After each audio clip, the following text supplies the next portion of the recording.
કે પ્રભુ આ તમે હું વિચાર્યું? હજી અમારે એક કળ નથી, હજી આજ ક્યાં ખબર છે. તમે રાજા તૈયાર ક્યાં હજી તમને આનંદ કરાવવાનું કીધું.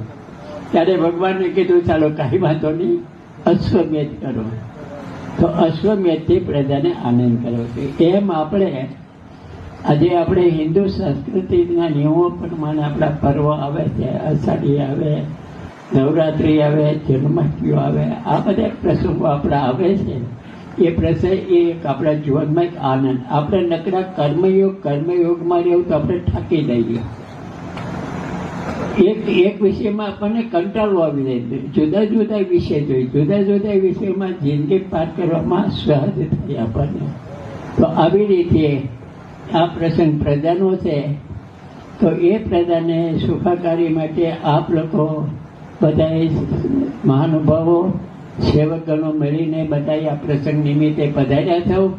તો આ બધા પ્રસંગની જવાબદારી આપના સિર પર છે. બધા હવની રીતે સંભાળજો. આપણે પરંપરા બોલવાની મને સતત મનાઈ છે, છતાં આટલું બોલી મારું વક્તવ્ય પૂરું કરું છું.